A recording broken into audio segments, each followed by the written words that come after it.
Hello everyone, my name is Dr. Joel Rosen. I am the Adrenal Fatigue Recovery Ninja, and today I want to welcome you back to another edition of your Adrenal Fix Live Facebook edition. If you're not a member of my Facebook group, I'll post a link in here so that you can click and you can find this content whenever you want to. Tonight I'm going to be talking about why am I just not fixing my adrenal fatigue? What am I missing? Why can't I fix it? I'm dealing with exhaustion, fatigue, overwhelm, focus, concentration issues. I don't handle stressors the same way. I crash in the middle of the day. I don't have energy in the morning. No matter how much I sleep, it doesn't matter. It doesn't feel like my body is recharging. It doesn't feel like I get that deep restorative sleep. Then at night, I seem to be more wired and tired. I don't fall asleep right away. I wake up several times throughout the night. And at the end of the night, it feels like it's Groundhog Day, and I do it all over again. That's what we're talking about. We're talking about people that are exhausted, that are burnt out. And then what do? They become very, very educated. They go online. They do the research for themselves. They go see a bunch of different doctors. Doctors look at them like they're crazy, like there's no such thing as adrenal fatigue. You're crazy. You need to go on antidepressants or go on anxiety medications, or try to go exercise or just eat healthy. And then what do? You go and you do more research. And then what do? You go and eat healthy. You get off of gluten. You get off of dairy. You get off of sugar. You stop drinking alcohol. Maybe you get off of caffeine, and you're just not showing any improvements. Or maybe you're showing a little bit of improvements, but you're not really seeing that much of an improvement. And that's the problem is, what are you missing? Why am I not getting better? And that's what I want to talk to you about today, because ultimately this can be a slow death. I talk to people every day about this problem, and I hear the same things over and over again. I'm spending a lot of money on this. I'm spending a lot of time on this. I'm spending a lot of energy on this, and I'm not getting the results that I'd like to see.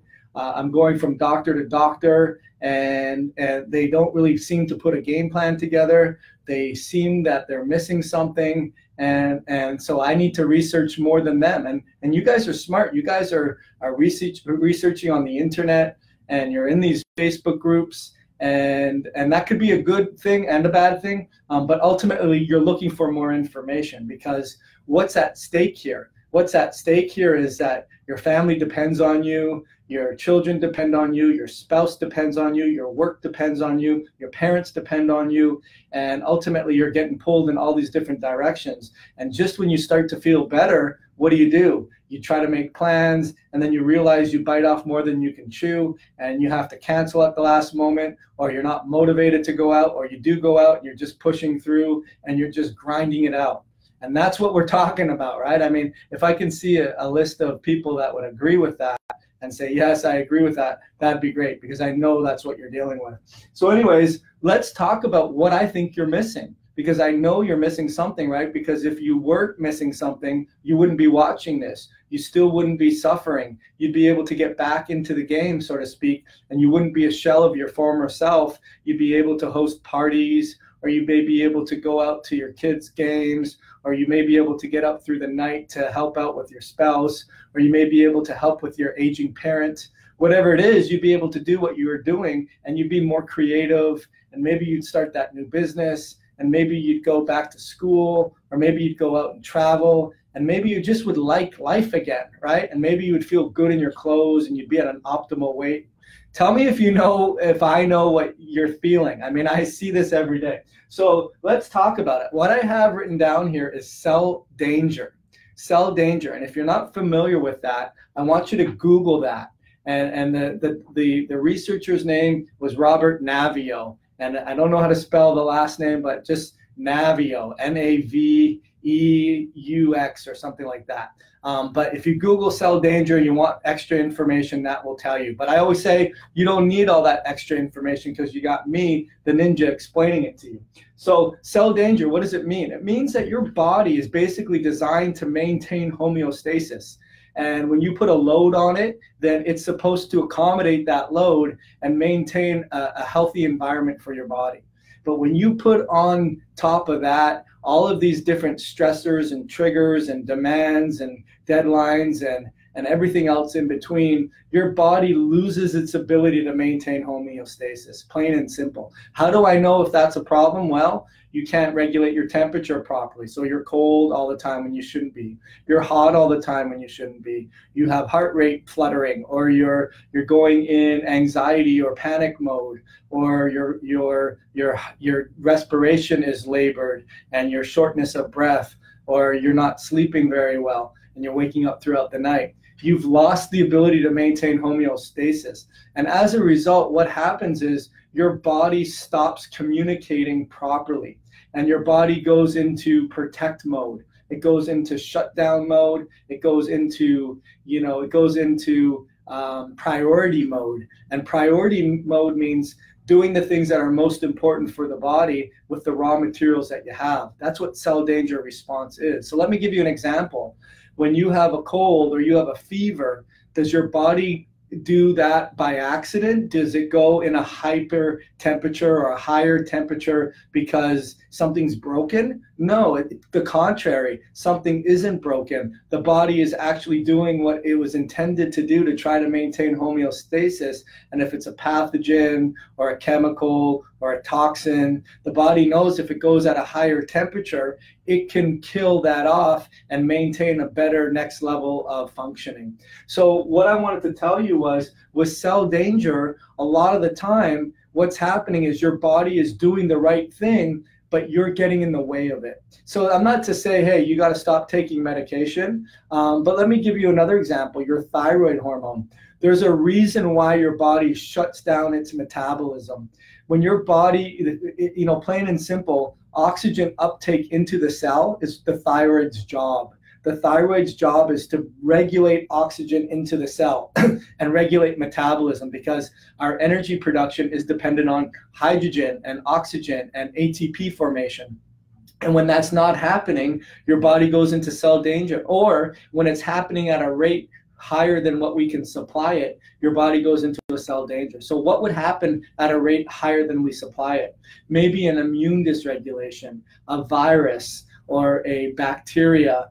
And what happens is these viruses, they need oxygen to survive. And like any fire, it needs oxygen to survive. So as a result, it starts stealing away your hydrogen electrons, and it starts depleting your energy sources and producing a lot of free radicals, and you're not able to balance that with antioxidant production. So what does your body do? It goes into a cell danger response. What does that look like? Well, your hypothalamus and your pituitary tell the body, the thyroid or the adrenals or the ovaries or the gonads to shut down, to slow down production. And when we see that happen, your body's in a state of alert. It's a state of compensation. And then what do we typically do? We go on thyroid medication. And what does that do? That ramps up the oxygen utilization inside the cell at a faster rate than we're able to repair that. Or we'll go on hydrocortisone, or we'll go on prednisone, or we'll go on bioidentical hormones. And in a short term, it can be good, right? Because you need that extra little boost to help the body overcome potentially the struggle or the stressor that it's dealing with. But the body's not dumb. And a lot of the times when you're not fixing an adrenal fatigue problem, it's because you got to get out of your own way. And you got to understand these things. You got to understand that your body is definitely trying to compensate, and you're getting in the way of that compensating. I'll give you an example. We did a review of a Dutch test today, and there's a lot of new research that is coming out to explain old paradigms in a new way. Let me give you an example. You've heard of pregnenolone steal, where when you're under stress and you do a cortisol test, you see that your cortisol levels would be high and your DHEA would be low. And many doctors, like myself, I've explained it this way. I've said, hey, you have a pregnenolone steal. Your body is in a cell danger response. It needs more production to produce cortisol. And as a result, it steals away the pregnenolone in order to give you cortisol, and it lowers your DHEA. And as a result, what do? We necessarily would go on pregnenolone or we'll go on DHEA with good intentions, right? We go with good intentions. I want to try to help the body work its magic. But the thing is, the body is working its magic, and it needs, proper support without trying to direct it, but just encourage it. It's a subtle difference. So as an example, carrying on with this example, if you think about a pregnenolone steal, it's not really what's happening. What's happening is you have these 3 different regions in the cortex, one that produces aldosterone, one that produces cortisol, and one that produces DHEA. And they all have their own little chemistry, their own little enzymes, and their own little receptors. And when you have a stress response, we have orders of magnitude more receptors for ACTH for cortisol, and as a result, you're going to increase your cortisol. And so it's not because it's stealing away a certain pool of pregnenolone that would have otherwise gone to DHEA production. It's doing it because it's in a stress response, most likely because of an immune trigger, cytokines, inflammatory markers, TNF alpha, all these chemicals that are telling your body what to do, or insulin levels being high. I know it's quite confusing, but the trick is that you have to understand that the body's not dumb. And probably one of the reasons you're not fixing your adrenal fatigue problem is because you're trying to outsmart the body, because you're thinking that it's broken and what it's doing is the wrong thing. And maybe it's the right thing. You just need to support the core problem, which is an inflammatory problem. That's why I have an immune system thing. I see a lot of viral problems. I see a lot of Epstein-Barr, Lyme disease. We also see a lot of cavitations, people that have had their wisdom teeth removed, and that creates huge pockets of toxins in that area. I also see genetic problems where you're not able to turn off the expression of the virus very well, or you're not able to regenerate your DNA and repair new skin, teeth, hair, bones, biome. You're not able to make more neurotransmitters to make communications. You're not able to make more immune cells to be able to help the communication. You're not able to make hormones to help the communication. And you're really trying to micromanage. And when you have the boss that's micromanaging you, how do you feel about that?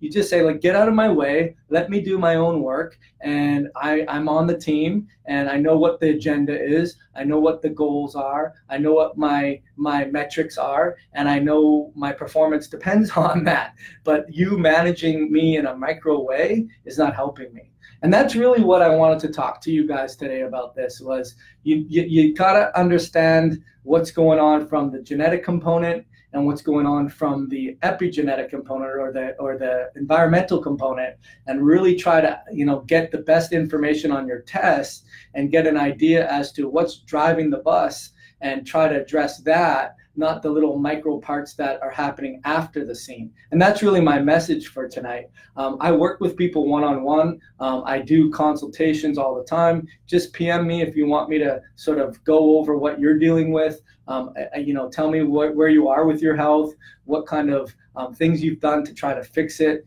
why you don't think it's being fixed, what's missing, and most importantly, what do you want? What does your life look like? What would it be like if you didn't have this problem? And really identify that. And if I feel I can help you, I'll tell you exactly what you need to do. So anyways, let me answer some of your questions I see here. Hey, Timor, I hope you're doing well. What do you recommend to someone that has mold allergy? Is there a way we can reduce it with herbs, supplements, etc.? Yeah, that's a great question. A mold will really shut down that methylation cycle that helps to reduce B12, and it will produce a lot of hydrogen peroxide and deplete your glutathione stores. So I would definitely suggest looking at that, and hydroxycobalamin could be really helpful to help that. Methionine could be helpful to help that. Glutathione, obviously, with its recycling components, can be helpful for that.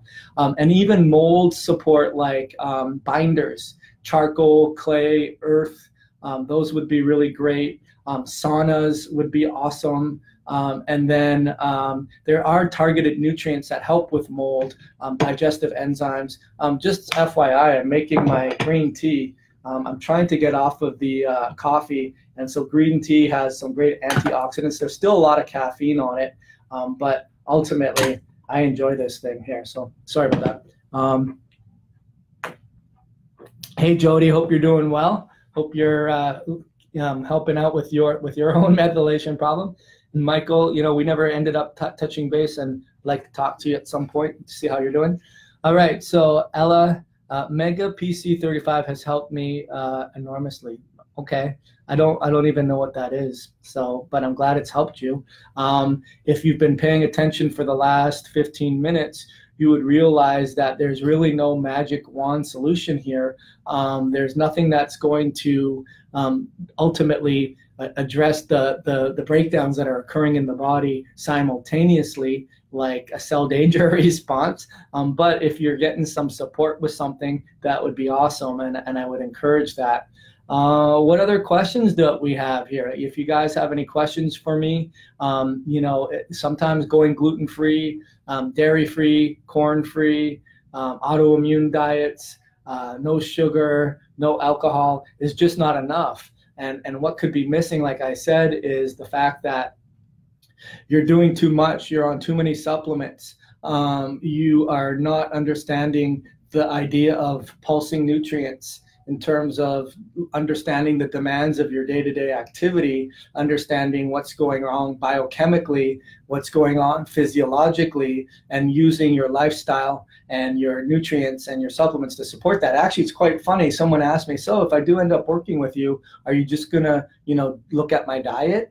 And I would say, well, no, but if I was just looking at your diet, wouldn't that be enough in the terms of food is medicine? And if you're not getting the proper nutrients and substrates and vitamins and minerals for reactions to happen, then yeah, that could be what we need to do. The other thing, I talked to someone today, and when you're dealing with, say, an Epstein-Barr virus, I know there's a lot of good information out there, and I know they have the medical medium who talks about, doing a 28-day EBV fast or EBV, detox, and I think that's a good start. But again, don't get caught up with a shiny object of what's the best nutrient or supplement or detox program that you can do, because you have to understand that getting your body fixed is a verb, and it's a process. It's not a noun and something you do one time. Hopefully that makes sense.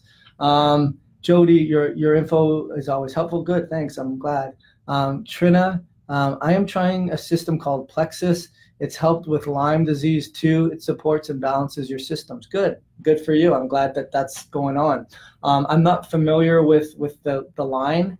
I like to use a lot of different companies. I have a couple favorites that I like. I really like the nutrients that don't have any excipients, like magnesium stearic or silicone dioxide. These are things that they put in the formula to help get it through as a flow through agent, so it doesn't clump, and those will really impact you. In fact, I'm working with a couple patients that have some food sensitivities, and the vegetable capsules are made with corn and rice, and lo and behold, they have a corn and rice sensitivity. And that's what it takes. It takes a lot of troubleshooting. We did a gluten reactivity test on someone today, and they'd been gluten for 8 years, and they were off the charts on gluten reactivity.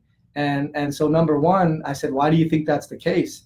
And she said, I'm not sure. And I said, well, it's because you're probably still getting it from somewhere. It's ubiquitous. It's in everything. And besides that, it's probably in your supplements. It's in your lotions and potions and chemicals and shampoos, and it's everywhere. So what's great about that information is you can utilize that and evaluate and recalibrate what it is that you're doing, so that you can see if it's making a huge problem, if you're missing anything. So those are the things. I mean, it's ironic because getting better is in the details, but getting worse is in the details too, right? If you're doing too much and you're trying to outsmart the body. I have twins, and we were in California at the time when my wife was pregnant, and we went to go see the OBG, and he's a PhD, And I remember asking him, hey, Dr. Lowe, when do you think we'd be out of the woods? Like, what can you tell us about, like, you know, the process? And I'll never forget what he said. He said, you know, he was a MD, PhD, real smart guy. And he said, you know what? No one knows about the body as much as the body knows about the body. And no words have, you know, ever been spoken that are more true as it relates to me in terms of your body knows best. And if you can understand what are the low-hanging fruit, or what are the pivot points that all things kind of go around, and put a lot of those together, then you can solve the problem. And I really believe it's solvable. So if there's no more questions, then I'm going to sign off here. Hopefully you guys got a lot out of today. Want you to think a little bit more about what you're doing, and if you're getting in the way of the body trying to, you know, mobilize its cell danger response, and do the proper testing and the proper genetic evaluation, and then understand what it is that's not working, what you've tried, and recalibrate, you know, your game plan. So anyways, my name is Dr. Joel Rosen. I am the Adrenal Fatigue Recovery Ninja, and I look forward to ending your adrenal fatigue nightmare. Thank you so much.